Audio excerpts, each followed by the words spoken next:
From the Bench, balik lagi. Gua sama Ujo bajunya sama, berarti syutingnya di hari yang sama. Kenapa? Karena banyak hal dari... Sibuk kali lu kan siaran, radio. Bukan. Gua abis ini main bola, Wow. besok main basket. Wow, Oh, iya. luar biasa. Oh, iya. Anda dari KONI ya? Ini sebenarnya gini, ini karena excitednya kita, termasuk cadanganers juga menyaksikan liga yang kita tunggu-tunggu, yaitu IBL. Betul. Walaupun jujur saja NBA sedang berjalan, boleh ya kita kesampingkan dulu karena IBL ini memang kita tunggu-tunggu dan menjadi menjadi sorotan lah karena kita ingin tahu apakah mutunya makin lama makin meningkat. Tidak saja dari penyelenggaraan, tapi kepesertaan, para pemain, dan lain-lain lah gitu loh. Nah kalau misalnya di episode lalu kita udah berkenalan dengan beberapa hal, nah kali ini kita ingin mengajak cadanganers ini diskusi sedikit tentang Prawira Bandung.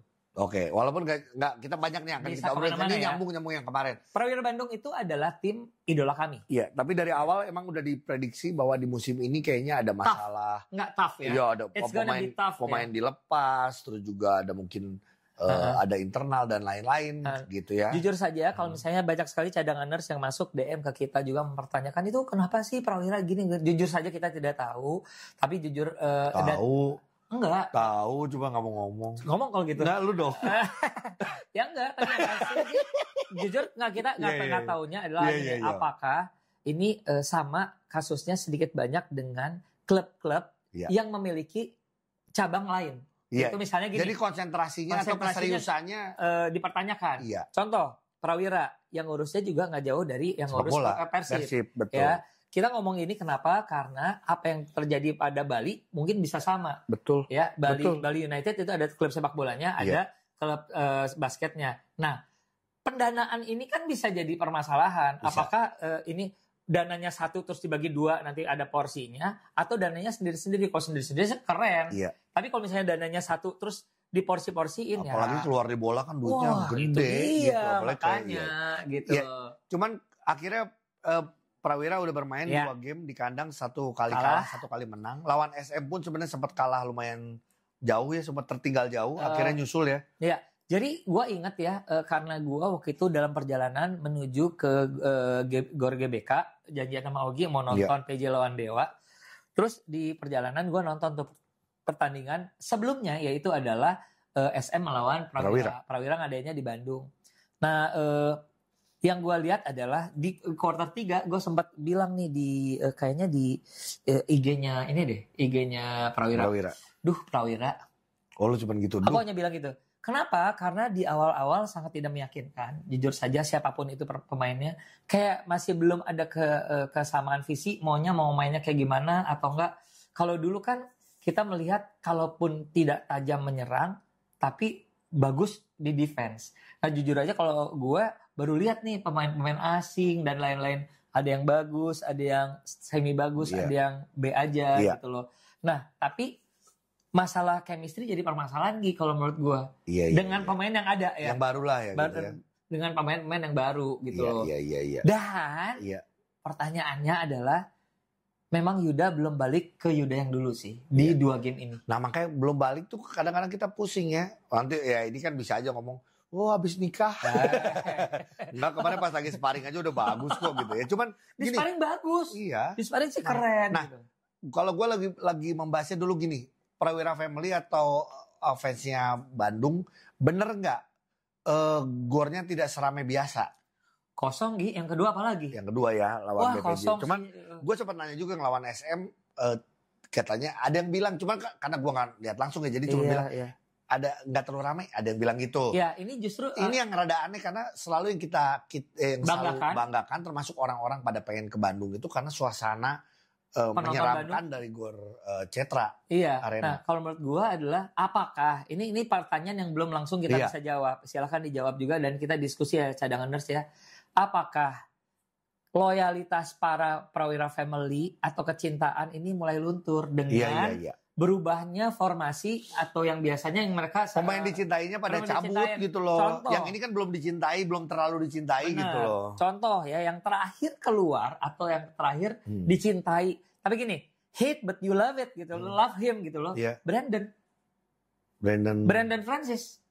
Oh iya. Brandon gak balik, itu kalau menurut aku pasti ada satu lini penggemarnya biar gimana pun sebelnya. Tapi gitu. menurut gue bukan Brandon sih, lebih kayak pemain lokal lah. Maksudnya siapa dengan Indra Muhammad dan Hans Abraham. Kalau buat gue ya, karena kalau asing sebelumnya Reza, sebelumnya Abraham gitu ya. Iya, kayaknya nambah. Iya, jadinya orang pada kayak gitu. Cuman kalau ngeliat akhirnya ke pertandingannya tetap gini ya, kalau Yuda gue juga ya Yuda terlalu berat bebannya Yuda mungkin. Itu kita pernah bahas juga di podcast ya di Spotify, kita ngomong mungkin kayak semuanya dibebankan ke Yuda. Tapi buat gue kemarin senang lihat Nuban itu Neno harus lebih berani lagi. Keceng juga ya emang pada porsinya. Jadi ya emang yang lainnya emang harus bisa lebih berkontribusi sih. Lucu deh ngedengar kegemasan dari host teman kita Econ melihat Neno ngapain lu bawa bola? Udah lu mah catch and shoot ngomong gitu. Iya. Dia waktu nge-host, aku hanya senyum-senyum aja. Tapi sekali waktu ternyata memang dalam satu kesempatan dia catch and shoot ya. Jadi memang ada porsi-porsi ya ternyata ya yang kita harapkan datang dari para pemain itu. Jadi kalau misalnya dia shooter, kita ingin dia lihat dia nge-shoot gitu loh. Iya. Ya misalnya Neno, misalnya gitu. Kalau lu Jo justru melihat tim-tim yang udah tanding ya, yang terutama adalah tim papan bawah Bima Perkasa, Pacific Cesar. Papan bawah tuh tahun lalu. Kan sekarang belum bisa di ini. Bima Perkasa, Pacific Cesar, Satya Wacana ada 3 itu udah main tuh semua. Kalau lu melihatnya masih dengan masih kayak gitu aja. Aku jujur gini, kalau dari segi sama seperti para teman-teman komentator kita ngerti maksud yang diambil oleh Coach Jerry Loloang di Satya Wacana. Tapi ya maaf ya Coach ya, nggak bisa bohong bahwa para pemainnya kalau menurut gue sih nggak semua atau rata-rata belum pada taraf yang kita bisa banggakan di level profesional kalau menurut aku. Iya iya. Walaupun terlepas dari ini punya potensi, semua punya potensi dan jago-jago. Tapi gini di kancah yang lebih tinggi, kayaknya kok belum gitu loh. Mungkin gini ya, kalau lihat pemain asing, sebenarnya kan ini pemain asingnya punya cukup besar kontribusi ya, walaupun hanya 3 orang gitu ya. Tapi tetap lah. Tapi basket ini kan olahraga teamwork. Jadi bagaimana sebenarnya kontribusi dari lokalnya harus yang lebih besar. Betul. Jadi kalau ngomong asing-asingnya, bagaimana keseriusan Bima Perkasa Jogja ngambil Kyrell Green, Black Vince, 2 itu dulu deh. Itu bagus. Ya, sebenarnya itu good ini. Iya, gue suka gitu loh. Dan dia juga pemain bagus gitu ya. Tapi kan kecuali yang satu lagi tuh kalau menurut gue, aduh. Kurang ya? Siapa yang namanya? Nomor 3, aduh maaf ya. Iya, pokoknya itu deh. Nah, tapi kan dia akan maksimal pada saat emang disupport dengan baik oleh para lokalnya. Itu. Pasifik, gue sama kayak Bung Econ di waktu jadi komentator, dia bilang adalah katanya? Ya enggak, gue pengen lihat Frankie Johnson gitu, penasaran. Frankie Johnson. Iya kan, jadi siapa sih orang itu? Yang pemain Heritage-nya. Heritage gitu. Nah, jadi maksud gue dengan ada Frankie Johnson, lalu juga ada si Pak senternya siapa bacanya yang dulu di PJ kan? Theo. Oh iya. Iya. Miranda bagus banget. Miguel Miranda ya. Jadi buat gue kualitas asingnya sih sebenarnya yang dipilih sama terutama Pasifik sama ini dulu ya, Pasifik sama Bima Perkasa. Tapi kalau Satya Wacana kita kalau lu Satya Wacana lihat asingnya, karena gue nggak nonton full sih. Biasa aja. Kayaknya sih gini, maaf ya, kayaknya biasa aja deh. Kayaknya ya. Kalau menurut aku sih gini, yang pasti dia kan udah memakai jatah Modu tuh. Nah Modu sendiri kalau menurut aku nggak ini sih, nggak jelas kapasitasnya apa. Dia big man tapi kadang-kadang ingin 3 point, kadang apa. Gitu. Sebenarnya cadangan bisa lihat sih bagaimana beberapa tim yang dalam tanda kutip tidak gagal memanfaatkan itunya. Tapi gini sekali lagi KBS juga nggak dimainin Anthony itu malah dimarahin mulu sama asingnya. Iya, kalau misalnya kita SOS dulu ya, Satya Wacana. Kalau menurut aku benar juga teman-teman para komentator bilang bahwa sebenarnya taktiknya udah benar, tapi karena implementasinya nggak jalan, jadi nggak jelas kalau misalnya untuk penonton yang awam, apalagi kayak gue gini, ini maunya gimana sih, kok gini sih gitu. Iya. Gitu. Nah. Oke, kita balik sekarang ke Pasifik. Pasifik kan lumayan. Iya. Ya, tapi Dava pede, bagus, seneng banget ngelihat Dava main. Iya, tapi mudah-mudahan lebih lagi. Karena kalau menurut aku gini, yang tadi yang selalu kita bilangin bahwa ya teman-teman kalau misalnya bisa shoot ya shoot lah. Nah, Gitu. ini kita pembahasan secara general ya, nonton Ya, week pertama IBL.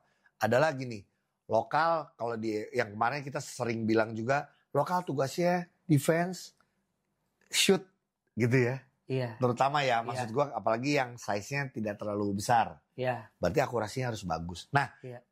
ternyata permasalahan ada permasalahan lagi menurut gua, tidak semua harus shoot 3. Maaf kalau tiba-tiba pelatih lu yang nyuruh ya, gue sorry banget kalau tiba-tiba pelatih nggak bisa Kak, habis pelatihku emang nyuruh 3. Ya udah kasih tau pelatih lu, kalau 3 lu nggak bagus tapi 2 lu lebih bagus, kenapa enggak? Karena itu jadi poin juga kalau dari sudut pandang gue ya. iya. Nah, Maksudnya- ini gebleknya Gi, Iya. ini pembahasan ini di Uh-uh. NBA juga udah diomongin. Karena terjadi secara global perubahan cara bermain, everybody wants to hit 3. Everybody. Iya. Ya, tapi But- sekali lagi, but Di gue ngerti. NBA akurasinya Iya. bagus, bahkan sekarang katanya per hari ini ada kabar Celtics akan memecahkan rekornya Golden State Warriors yang waktu itu banyak 3 point. Iya. Betul ya? Iya. Lihat semua dari cornet, daging apapun semua pada bener cornet Nama ya? orang, iya Ya benar cornet Cornet. 3 point. Hauser. Iya, siapa lagi? Pritchard, Richard. Tatum, Iya, Jalen dari Brown, semua. Jadi maksud gue ya emang itu jadi kemampuan mereka mumpuni untuk menjalankan tren itu Iya. gitu ya. nah apakah gua juga bukan pemain lagi-lagi Ujo Iya. juga bukan pemain Iya. tapi gua main basket lah ya gitu. Buat gue sih pasti nggak akan ada pelatih yang marah lu masuk 2 poin. Nggak akan ada yang marah sih maksud gue ya. Yang penting poin. Mendingan poin dibanding lu Airball. TO ya, ataupun lu coba 3 poin tapi gagal terus karena padahal lu udah latihan gitu. Cuman menurut gue kan balik lagi kalau lu latihan tiap kali lu makin pede, lu dikasih kesempatan, gue yakin itu juga pasti akan. Makanya buat gue contoh Kevin Moses. Iya. Buat gue Kevin Moses nembak itu ya karena dia tahu di latihan dia sudah latihan dengan baik. Dan Tapi dia waktu itu punya emang confidence ya. dan emang waktu itu lagi bau gitu loh. Ya. Tapi gue lihat ada beberapa hal yang emang dia agak dikasih jarak, diangkat. Emang sih ada yang jauh banget ya. Iya. Makanya kalau buat gue soal 3 dan 2 itu sih lokal. Buat gue terus harus ada berani lagi dengan gaya Caleb. Yaitu fake, dribble sekali, masuk, shoot. Berapa orang sih yang di lokal kita melakukan itu. Tapi sebenarnya kemampuannya ada. Iya. Gue contoh ya di Rans ada Danny Ray sebenarnya bisa melakukan itu dibanding Danny Ray memaksakan 3 poin. Ya, Abraham Wenas. Iya, Abraham Wenas melakukan itu. Iya. Terus Dava kayak melakukan kemarin, itu. Ini Yuda. Koming melakukan itu. Yuda Yang terakhir dia juga sama tuh. Iya. Drive ke dalam, ya itu harusnya 2 poin lu akurasi akan lebih bagus sih. Menurut gua lu Nih. semua anak-anak IBL Ya. 2 poin lu pasti lebih bagus dibanding gua. Kau Ogi so tahu. Nih Iya, iya. perwakilan dari Iya, iya. teman-teman IBL. Iya. Kau Ogi so tahu. Iya. Lu Om tahu Ogi. nggak? Om Ogi. Iya. Lu so tahu. Iya. Ketika gua fake dan Iya. gua masuk gelap. Tinggi-tinggi katanya di dalam. Jadi gua Iya. nggak berani untuk make two. Nggak, masuk tuh masuk sampai sejauh mana. Oh, iya. Lu kalau masuk ke dalam jelas. Nah. Tapi buat gua Nah. ini enggak, tapi ini Jo, enggak dulu dengerin dulu. Ini teori ya. Iya. Teori tapi gue juga melakukan karena gue basket. Iya Iya kan? Coba gimana? Shot selection. Pilihan shotnya. Iya, maksud iya. gue karena lu gini, kita ngobrol, kita nanti akan tayang ya, kita obrolan sama Coach Ricky, kita ngobrol sama Rico Antono. Jumat Contoh ya. Coach Ricky ngasih tahu, Kak latihannya tim PJ ini, latihan shootnya bagus-bagus persentasenya. Waktu latihan. Iya. Tapi pada saat pertandingan kadang bisa Nggak nggak bagus mengimplementasikan karena ya? adalah si shot selection. Oh. Bagaimana yang emang harus. Kapan Iya. dan iya. decide kapannya itu Iya, ya. Iya. Contoh kemarin kita lihat Arigi lagi nih, ini kayak episode lalu kita ngobrol Arigi. Arigi kemarin dapat bola kosong, ya dia angkat, nggak di macem-macemin lagi atau dia paksa-paksa. Malah kalau dia dribble lagi ya udah keburu dijaga karena kita kecil. Dan kayaknya gaya Arigi yang gue lihat kemarin yang paling gue lihat gayanya apa coba? Apa? Gini di pinggir. Gini aja udah siap. Ya, udah siap. Siap mau dapat bola gue nembak nih. Ada Gitu. beberapa pemain kita yang justru malah tidak siap. Walaupun gini ya, Iya. basicnya adalah dapat bola adalah triple threat. Maksudnya lu pasti lu siap apa, drive. Cuman buat gue sih yang udah harus siap, terutama kayak yang kecil-kecil, shooter. Yang udah tahu dapat bola, apalagi bisa jump shoot. Keunggulan bisa jump shoot. Iya. Sombong lah tentang lu jump shoot. Abraham Wenas jump shoot. Iya. Iya kan? Abraham Damar juga. Iya. Iya kan gitu maksud gue. Ya. Nah, ini pertanyaan. Ya. Karena gue tidak terlalu bermain basket ya. Kok banyak sekali, apakah ini pertanyaannya ya atau tidak aja? Apakah ini masalah kepercayaan diri? Banyak sekali teman-teman kita ya, para pemain IBL yang notabene ketahuan bahwa atau terkenal di kalangan kita adalah shooter. Iya. Dia fake, dia masuk for no reason. Iya. Dia masuk, dia jadi bingung. Gua nembak 2 enggak, pasti kick out juga kadang enggak. Iya. Malah akhirnya ketemu sama si atau ketemu orang gede gitu. Orang gede. Itu apa kalau menurut lu? Apakah itu masalah confidence untuk nembak? Ya balik lagi ke confidence dan juga pasti ya selection itu. Selection. Ya buat gue kalau misalnya lu kosong lu harus shoot. Ya ada beberapa hal yang kalau emang lu nggak bisa ya udah mendingan passing lagi ke orang lagi aja. Tapi passing dengan baik ya maksudnya. Sekali lagi ini pembahasan orang bodoh, orang so tahu. Tapi gini. Tapi siapa tahu benar-benar memotivasi kalian karena gue yakin 2 poinnya anak-anak IBL bagus kok.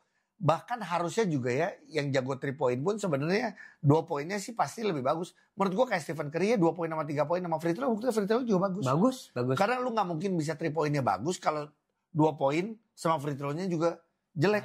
Logikanya ya, logika main basket sih. Ogi menyebutkan satu istilah free throw. Oh iya. Aduh. Ya. Ini kita bahas terakhir nih di episode sakit ini. Sakit kepala.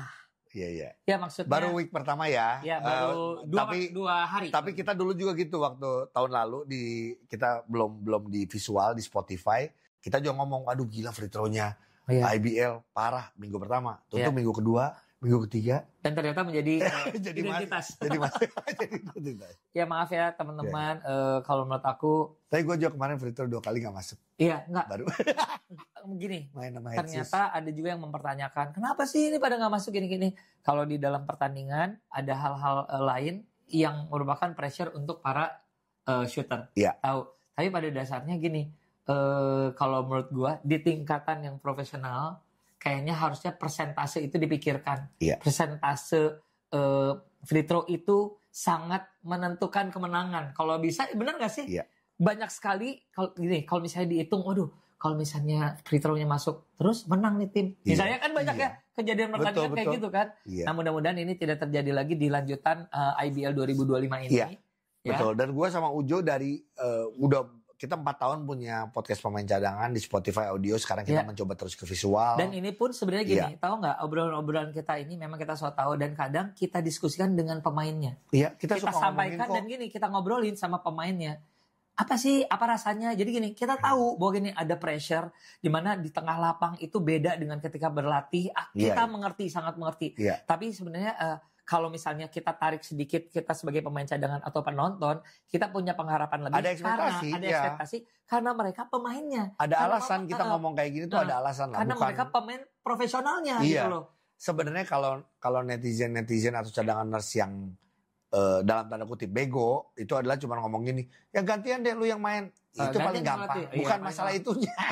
Ini tapi, jujur ya, ini sering kita bahas langsung dengan pemainnya. Iya. Nah sebenarnya gini, itu juga sebenarnya menjadi PR mereka dan mereka suka bilang gini, iya sih kak, akunya harus nambah nih gini-gini. Iya kak. Iya. Kadang sekarang udah banyak pemain yang buat gue ya, yang emang nambah sendiri atau ada juga yang emang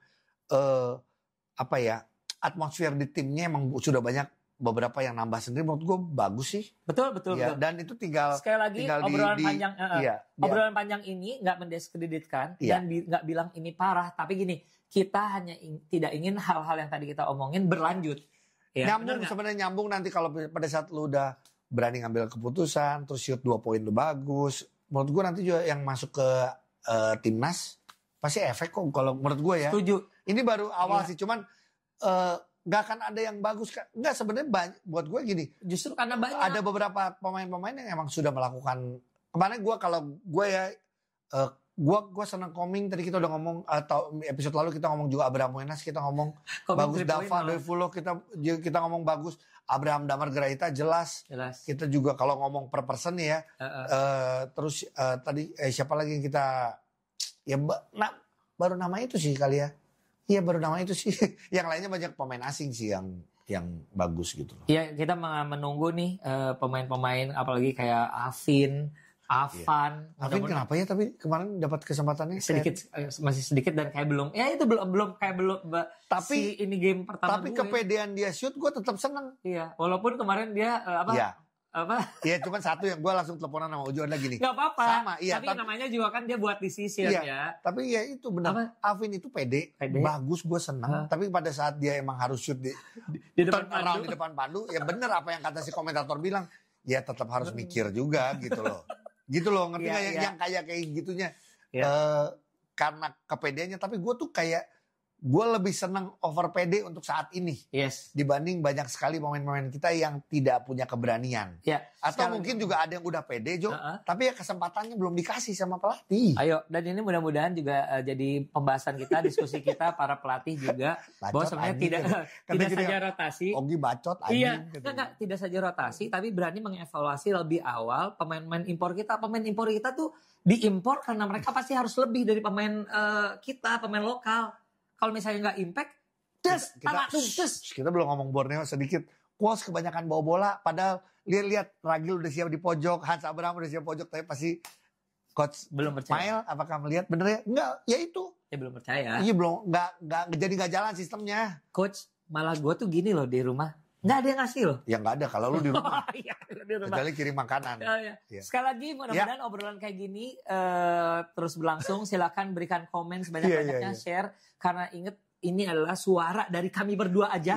Dua orang sok tahu. Di sepak bola lebih parah loh ya. Di sepak bola kalau yang ngasih memberikan komentar-komentarnya segala macam. Cuman kalau buat yang mengenal Ogi sama Ujo aslinya sih sebenarnya kita tahu, kita selalu menyampaikan itu. Nah inilah yang kita lakukan di From the Bench. Jadi dari bangku cadangan.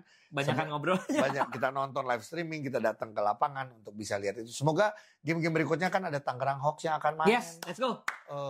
Lalu juga Hang Tuah juga ya masih. Prawira akan bermain di Pasifik. Iya. SM lagi. Ya Bali juga akan main di sama siapa Amarans kalau nggak salah. Jadi Bali ada menangnya loh. SM ketemu Kesatria itu juga rame. Teman-teman di Medan juga ya semangat Medan. Medan ayo dong semangat dong. Ya ayo. Coach Bos. Ya mantep. Kita buat para pemain-pemain ini jauh lebih pede menjadi idola dari semua para penontonnya dan kita yang nontonnya juga makin seneng dan kita yang mau mengkritisi susah karena nggak bisa dikritisi karena udah makin bagus. Ingat loh kita nggak cuma kritik aja loh, kita juga memberikan apresiasi. Tapi kalau menurut lo Jo dengan Patrick Kluivert jadi pelatih timnas kita gimana menurut lo? Kalau menurut aku sih gue nggak ngerti semuanya. Sampai ketemu di From the Bench minggu depan.